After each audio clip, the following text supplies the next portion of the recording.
Ogene Roma Pomojibu. Awa ebe rire okwokoko Music Matter Sound Studio.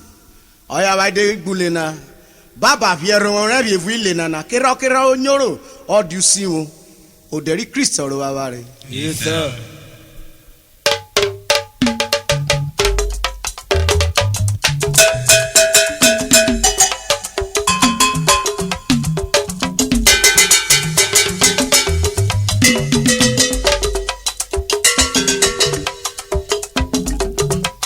Abegbare veje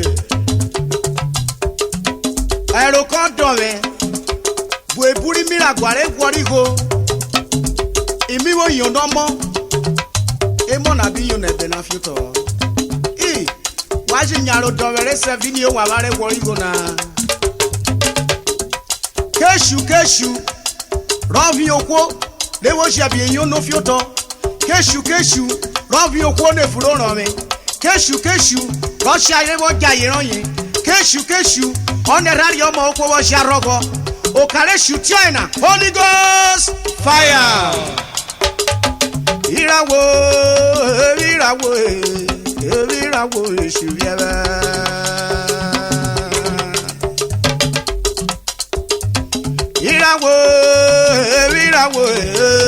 irawo eshu yebe Ogenero madamu Riyo gbari deni Ure na kome mamo Geneta kadamu No worry ure na Ifiri ure na no wako ero wakandamu Kandamu riubina no adamu kwe irawo Irawo eshiwe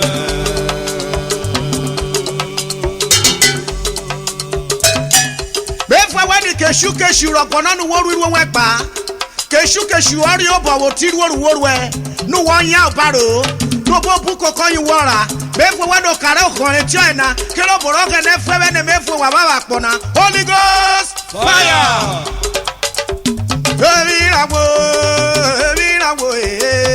irawo shubia di driver de jokoroto regede obi use aro bi o to ni ru obo yin oyo kai shuvo obioma irawo eshubiele yogenero madamu bi yo gbari deni ure na kome mamo ogene takadamu no worry ure na ifiri ure na no ko ero okandamu kadamu rubi na no adamu gbe irawo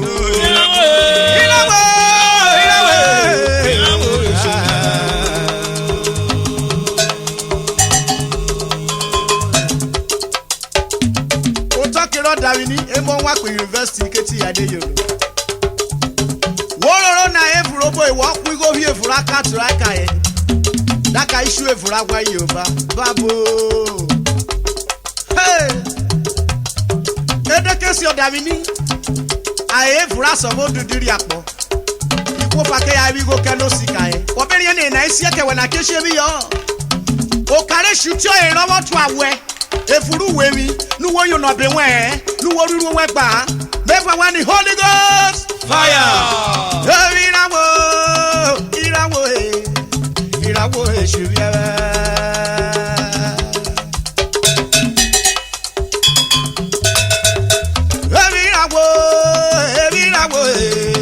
irawo eshubiere ogenero madamu bi yo gbari deni ure na kome mamo Ogeneta kadamu no worry ure na ifiri ure na nu oko ero kadamu adamu bere worry adamu peri irawo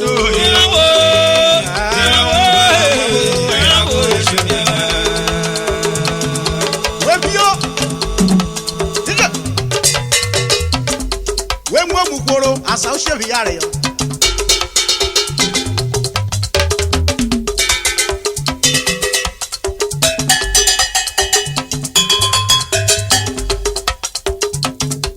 Kano cover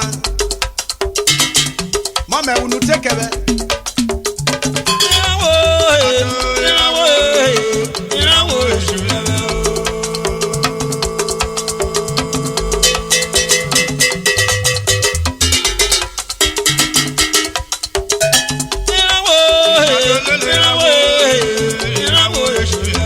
Ganero madamo biyo bari deni urena kome mamo oganeta kadamu no worry urena ifiri urena no wako era wakadamu adamu karo biyo onurire jikebe do beti o peri rawo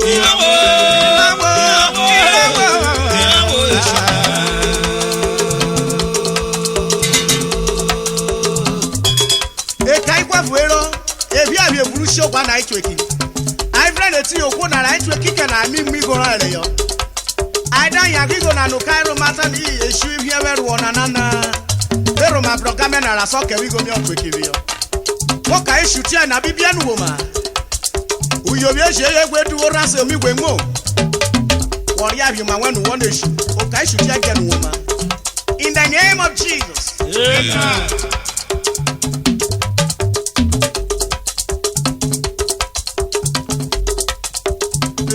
Irawo eshubiaba irawo eshubiaba irawo do irawo eshubiaba irawo do irawo eshubiaba irawo irawo do irawo eshubiaba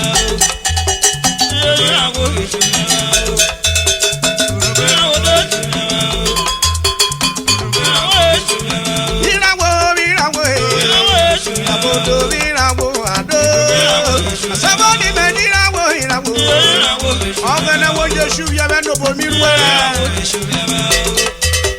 abarawo Jesu amara koro yo dirwo obe keri siro nawo obe tire aneshu ya tire aneshu ya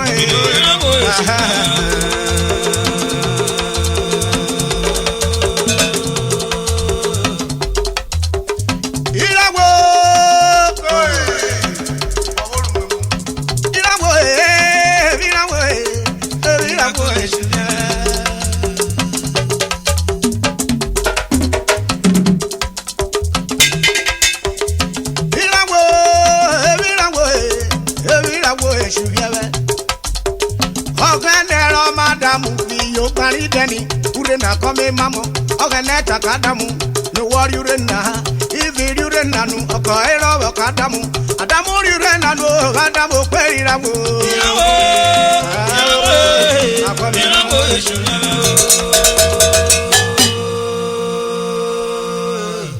waborode na ho chare Jesu ya gbara redo Ujebrora yifakare wenyururi Jesu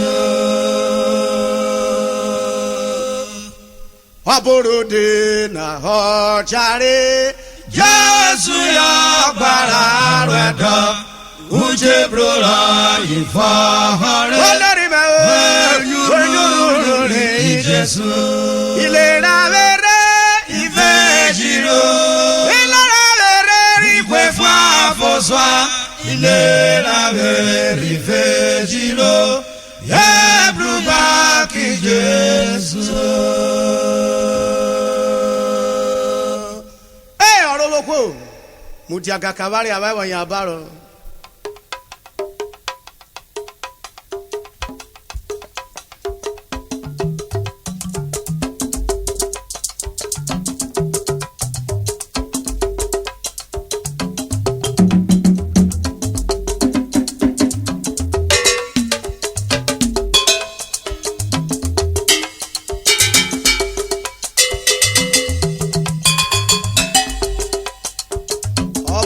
Nachare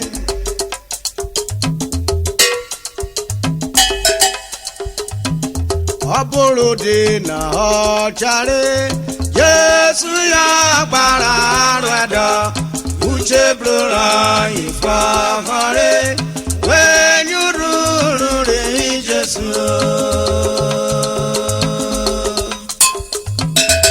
when you rule Jesu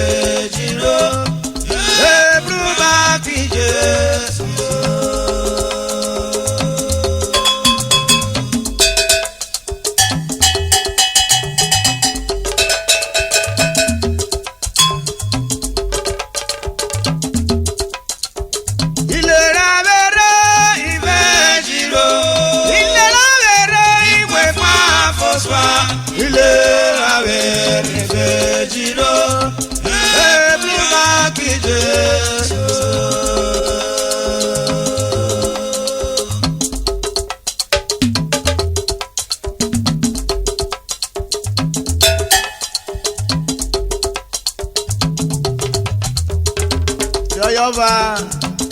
Emuke Muruwe. Mrefuge. Badawuro Sosoko.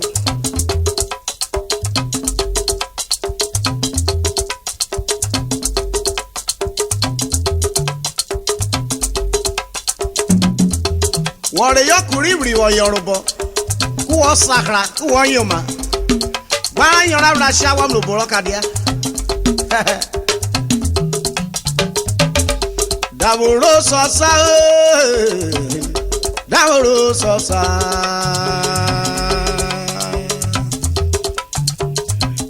dàwòrò sọ̀sà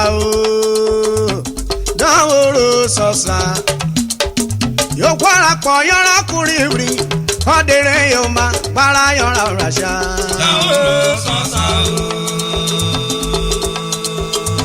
Ọ̀rọ̀ pọ̀ yọ̀rọ̀ kúrìbìrì. Ọdẹrẹ yóò máa gbára yọ̀rọ̀ ràṣà.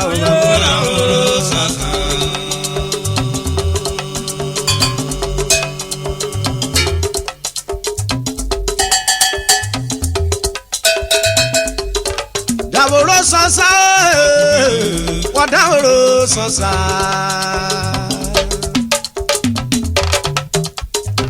Dàwòrò sọ̀sà dàwòrò sọ̀sà. Ó kwara pọ̀ yọ̀rọ̀ kúrìbìrì. Kọ́dẹ̀rẹ̀ yóò máa gbára yọ̀rọ̀ ràṣà. Dàwòrò sọ̀sà. Yọ̀rọ̀ pọ̀ yọ̀rọ̀ kúrìbìrì. Òkú nàkọ́ yóò máa gbára yọ̀rọ̀ ràṣà. Dàwòrò sọ̀sà.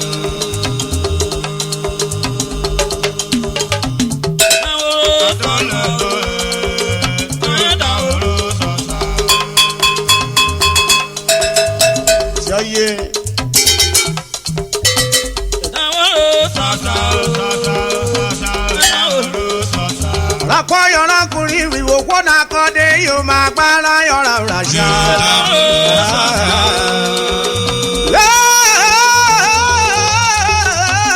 Gbára yọrọ ràṣà.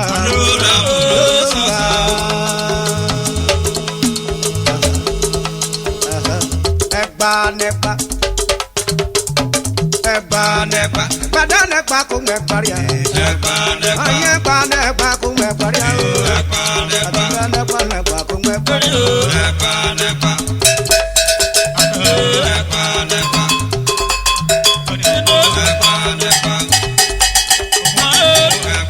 Wàdàrà dàwòrò sọ̀sọ̀. Wàdàrà dàwòrò sọ̀sọ̀. Kòmẹ̀wọ̀rà dàwòrò sọ̀sọ̀. Ọ̀ṣàrì ọ̀bọ̀ èsì Gòláyátì òfin ọ̀bọ̀ ọ̀gbà òfin ṣàbọ̀.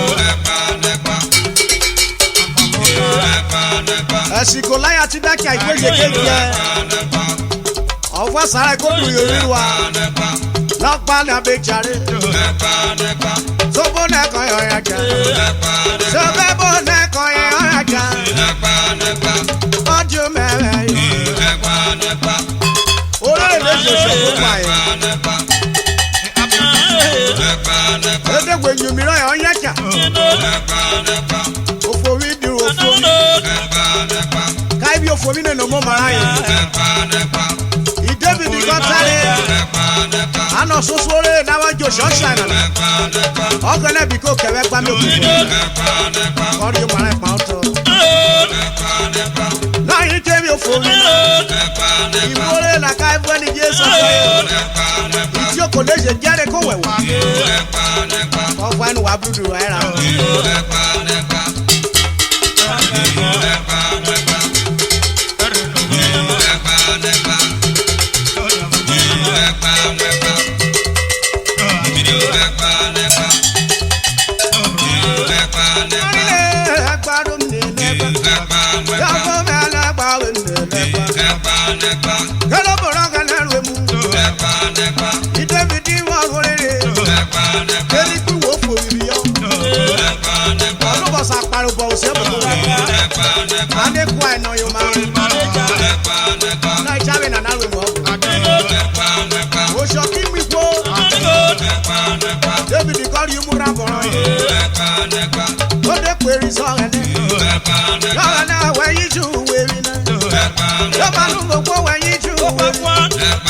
Where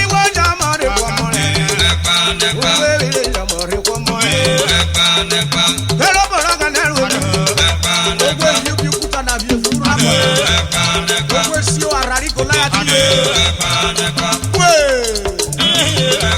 Oko bese me wa wa sana. Goliath jo yo ma bere. Ona ida ye David e ke da ke me na. Na kari ayo.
Sakasa we meri ere.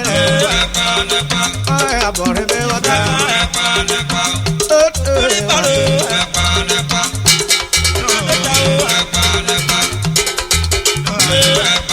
Ate famous wado. Me pari kokoko. O le nu leru o. Ori bi esu agwela. Wa bo abo.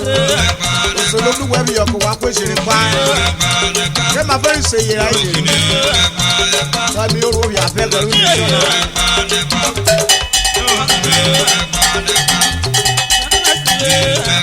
Ojo mira kwa payo sikogo. Ane yero wa ko eje wa do. Ai abore me o sa. Mama o mi fo na eti.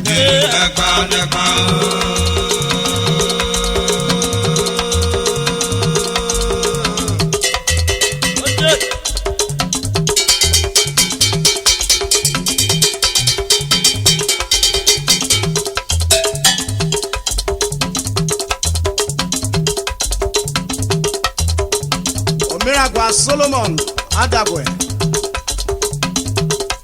Iruore para yoruo Omo na yiro na mamo Wari obocha wo ya baro Ogone fu boro iriyo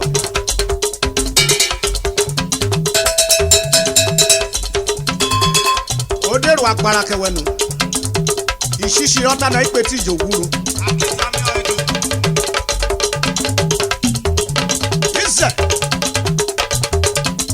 Violoma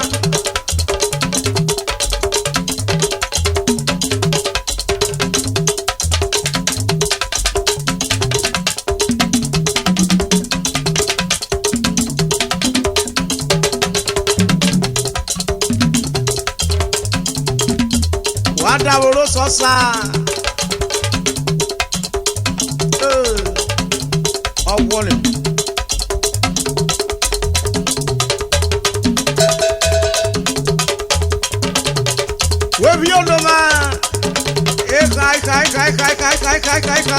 What's the rope?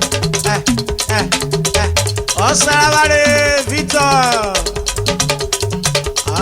Rigo Isukuru.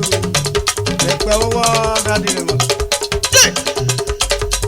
Beje pewo ni aware. Tesi. Isukuru. Mommy o. Wado. White wo pe wado.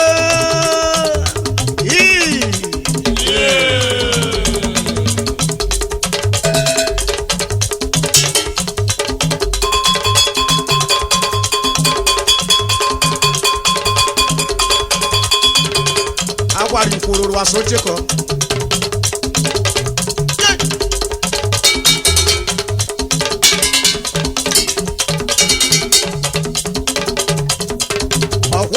se kokwere ode jare esi owiro wo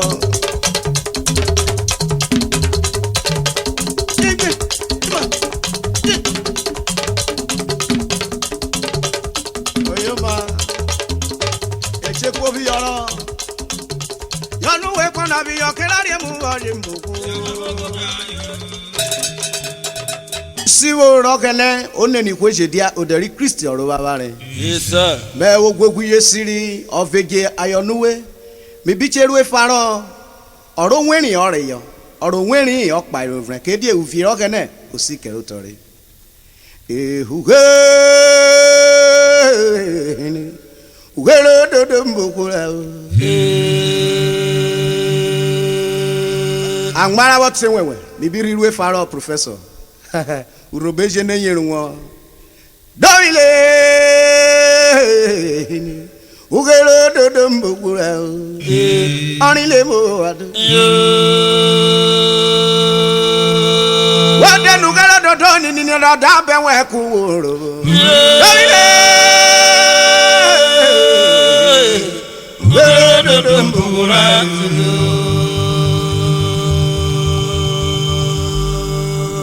URHOBO gane overa wa bioro yana kebe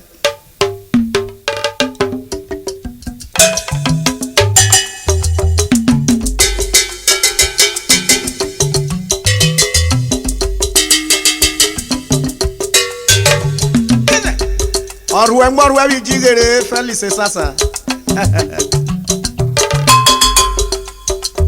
kema vairu je go fi money na warere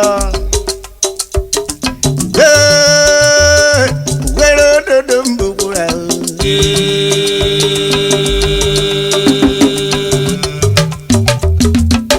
ebe unye de sevie mu wori ari yokugbe ejiku doile were dodo mbokura orile mo wadu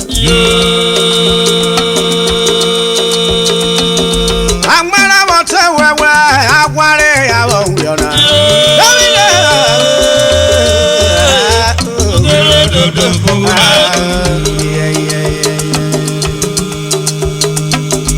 URHOBO wakero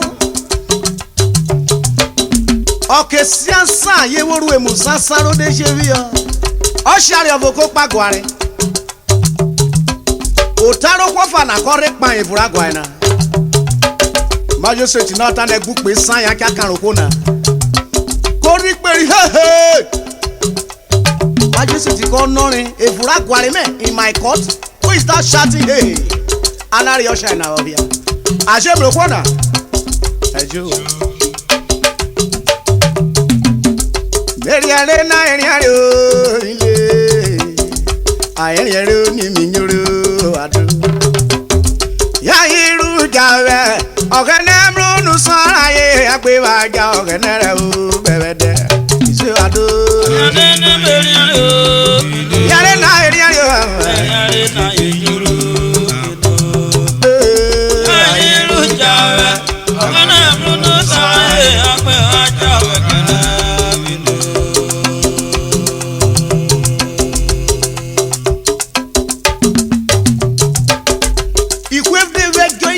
Agware ejimudi agwae oshana na okoroto ko jeru okoroto ro ori otagware ko fuene my lord. It's a matter of two moto jam brankada se wofu orobo obon ko e ma gboro orukuruku beya Ari of when I was 1 year old, Nanure. Equal to a co frequent, Major setting there, this matter is discharged and acquitted.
Show big go be or anabwe.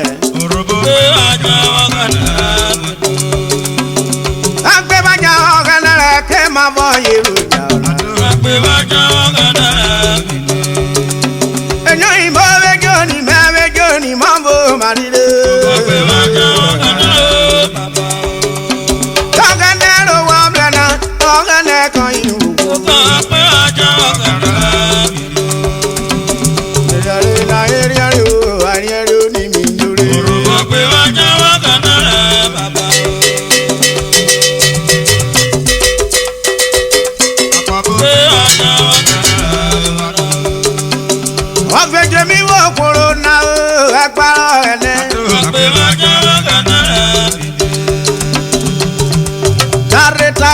Sadu bakoraka.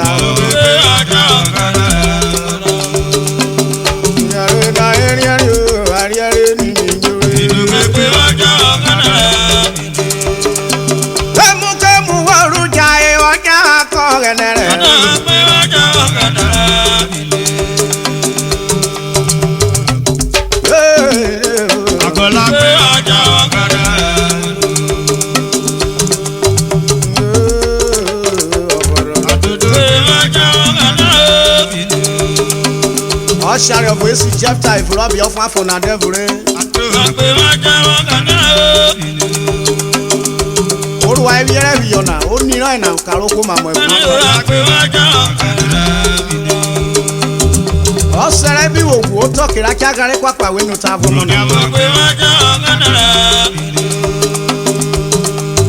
Well, you go, I am a quack or Fuera no worry, no ni work biraga.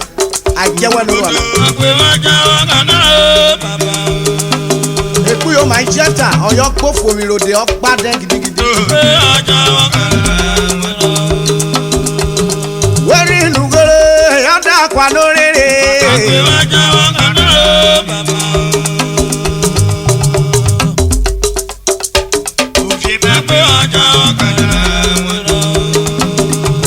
For you was and I catch you by remove you.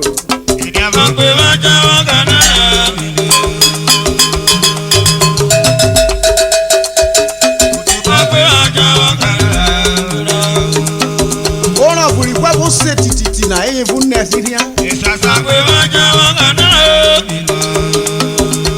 Obiro Tokyo, Kidiwa, Recare Carovio. Sasa wa bere ka ko ni ko rufuga sarodia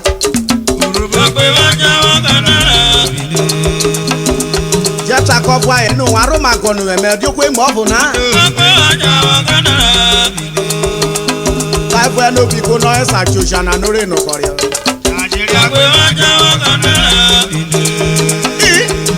Briko ye fu oko na ikwiku be wa horo e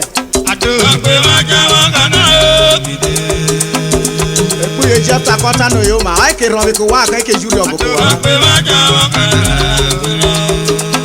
Ano ko wa ri o ga wo vie se ade ko horin na ko wa ba ana iro ne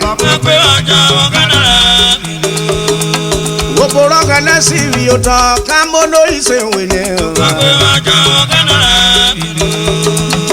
Ye fa ke ro cha e na wa wo ko wa pe I will not go pare ka o mi fun na reti na do Ape wa ja ogana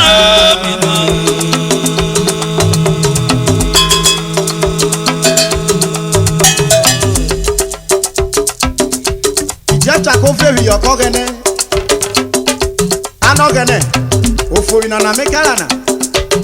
de duweje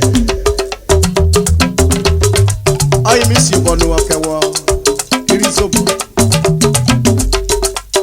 oti ekon yo bi anun ni ijefta ko fi erode efurena oburo ke na si yoto o je ria meri are na eri are o ile ayin are oni mi njoro adu ya yiru jawe ogene mrunu sara ye agbe wa ga ogene re wo bebe o adu eri are na eri are o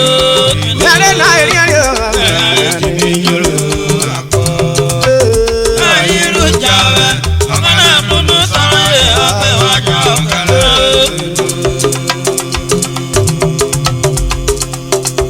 ijefta wonu fumire omo tefo furo bi eri kan dedire je o fe mi yoko gene kori mu ma bi omo re ko bu ani ru wo fe riba ono bere aka etoru rogo opo wa yeru wa avomira gwa Vincent okonu wado mo bi ra fi o sere ru gane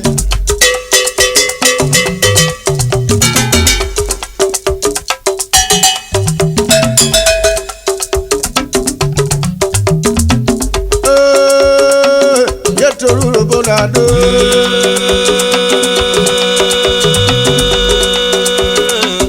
arile mo ado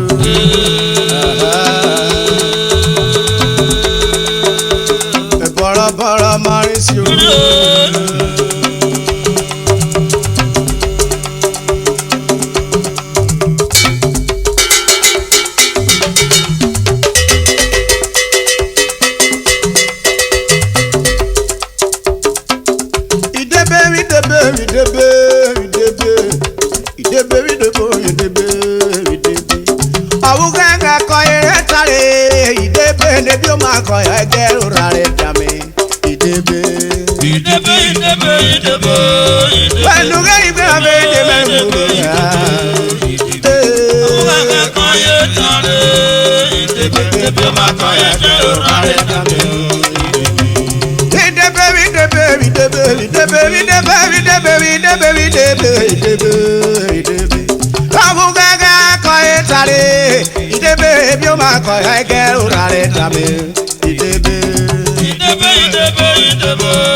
banana yete ogene o wa poke ani ne banana yete ogene o wa poke inde be anaire banana yete ogene o wa poke inde be love hakobe banana yete ogene o wa poke banana yete ogene o wa poke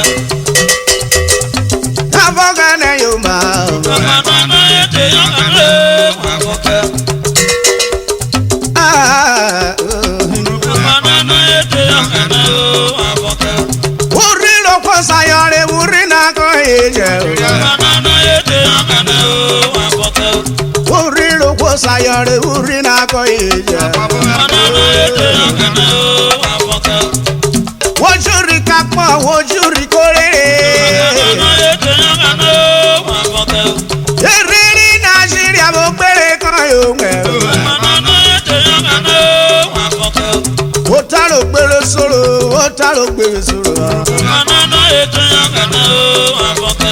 Yamara Irobi Goreware, Utana Fly. bo sa paro rere mudia we boys e pa fugo pa ko mote ya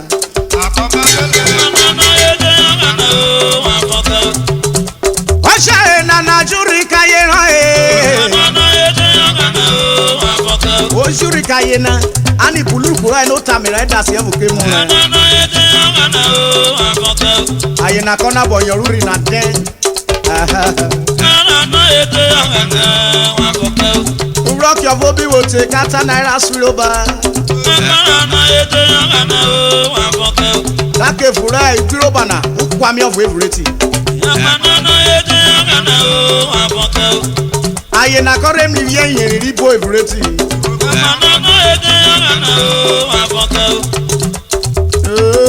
ode so shaira Washere NEGBA iyeri etile Washere NEGBA iyeri etile Ede kwera me furu wewe uyo wi na osha na yeri o Ode bi toki aye na wo kiroko adashiye na kosha na no ere Wo fu koyo ma memu wi rano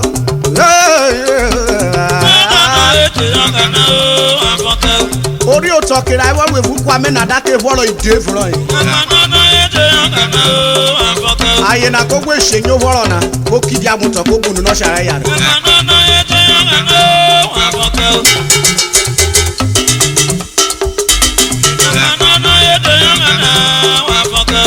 ide bebe won jate ti o aye na kidi o volo aye na ko fu eno du obo ya gada na no chamro of ifro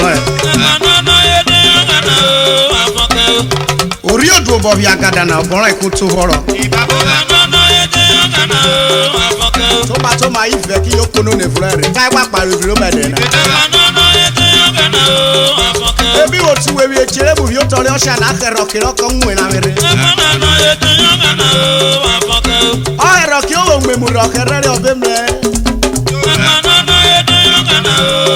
aye na ko karo bi ri o sha re jiri o shi yo woro bu ko je ke mo uyo yo woro ife o sha ko yo na fo nwe ni everything ifu o mi o sha na ko fere ni uyo mi rin na ro ana ebe mo ra ere ro karo bi ri wo shi ko devure o sha na ko tani bi ko pairo vre na mi pairo bi ri na re mi pairo owo tu yo ye mo wa kare na wo pairo bluri yeah ideve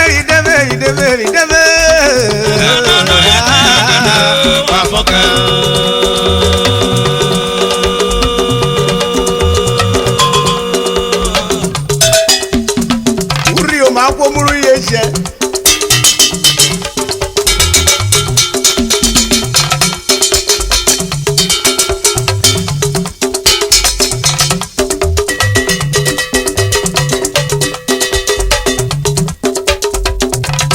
Équipe de l'Ovedje.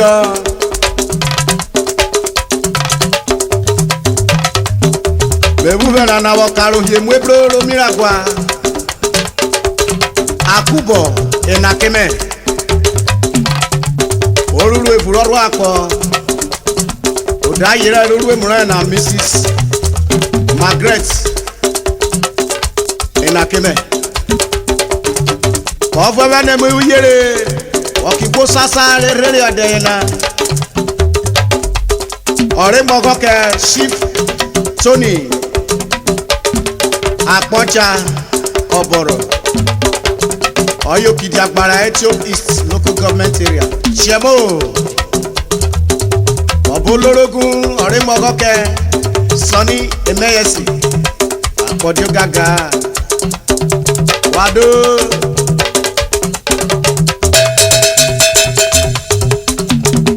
Engineer Dafe Vovo Honorable Oko James Wakweje Kobiro Wado Omiragwa Ugbevire Efekoha aka Tisio ọmú yẹrọ ló mú ọ ọyùgbé yarí rí mẹ wéfi ọ̀nàmá wàrí ẹni kálù rògbò gánrin ọ̀wé rìkó rẹ gbẹbrẹ mi dòrò mẹrọm lẹwẹ tíwà ọdẹ Prince Jerry ọkọ pàtó họ òyìnbó mu koro wá dó.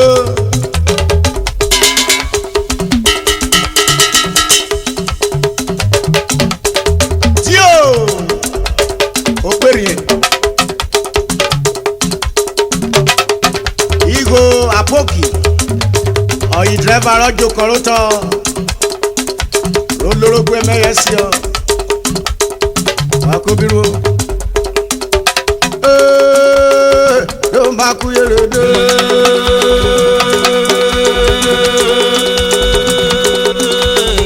Wá mo àdó.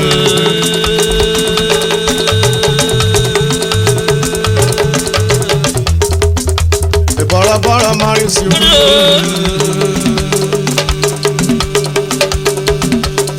Wá pa nyẹ́mi ra àgùrọ̀ bí yọ.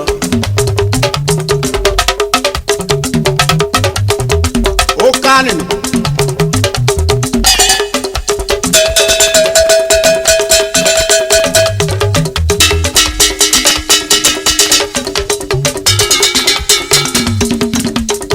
Sere wá pa wẹ́wẹ́ kótó wá wẹ́wẹ́ kótó.